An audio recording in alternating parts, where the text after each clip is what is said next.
BJP கழட்டி விடுற அளவுக்கு எடப்பாடிக்கு தைரியம் வந்துச்சுன்னா உண்மையிலே எடப்பாடி பழிச்சு பாரு.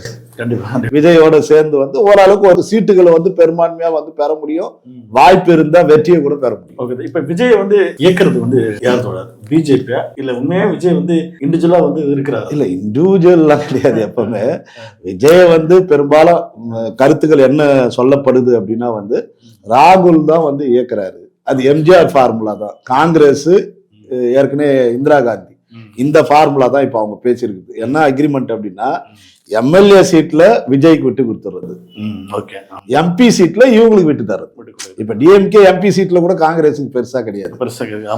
இதுல என்னன்னா இப்ப 40 தொகுதிகள் இருக்குதுன்னா இவங்களுக்கு 30-35 தொகுதிகள் கொடுக்குறது. இந்த அக்ரிமெண்டோட எம்ஜிஆர் எப்படி உடைச்சாங்களோ டிஎம்கே இருந்து அப்படி ஒரு நகர்வு நடக்கிறதா தான் பெரும்பாலான பேச்சு பிஜேபின்னு தான் ஃபர்ஸ்ட் எல்லாரும் பேசினாங்க. பிஜேபி கிடையாது, காங்கிரஸ் தான் பின்னிருந்து ராகுல் தான் குறிப்பா பின்னாடி இருந்து இயக்குறாரு.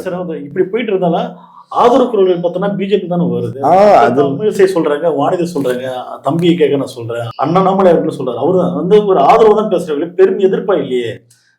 ஒவ்வொரு கட்சியை எடுத்துக்கிட்டீங்கன்னா இப்ப டிஎம்கேல கூட எடுத்துக்கிட்டா பிஜேபி லாபிக்குன்னு ஒரு செட் இருக்கும். ஏடிஎம்கேல பாத்தீங்கன்னா எடப்பாடி இருக்கும் போதே பிஜேபி லாபின்ட்டு இப்போ ஓபிஎஸ் எல்லாம் ஃபுல் பிஜேபி லாபியா நகர்ந்தாரு. அப்புறம் இன்னொருத்தர் இருந்தானே ஒரு எம்எல்ஏ, அவன் ஃபுல் பிஜேபி லாபியா இருந்தான். ஒவ்வொரு கட்சிக்குள்ளயும் காங்கிரஸ் அவன் லாபிக்காக சில பேரை உருவாக்கி வைப்பான். பிஜேபி அது ஆதரவு வச்சுன்னா அவன் பிஜேபியினுடைய லாபி. அவன் பிஜேபியினுடைய லாபில இருந்து விஜய் கட்சிக்குள்ள பிஜேபி அவனை இயக்கி விஜய் கட்சிக்குள்ள அதை நோக்கி நகர்த்துவதற்கான இது இருக்கு. நீங்க எல்லா கட்சிக்குள்ளயும் இப்ப விடுதலை சிறுத்தையிலே எடுத்துக்கிட்டா காங்கிரஸ் கட்சிக்கு ஒரு லாபி குரூப் இருக்கும், ஏடிஎம்கேக்கு ஒரு லாபி குரூப் இருக்கும், டிஎம்கேக்கு ஒரு லாபி குரூப் உள்ள வச்சிருப்பான்.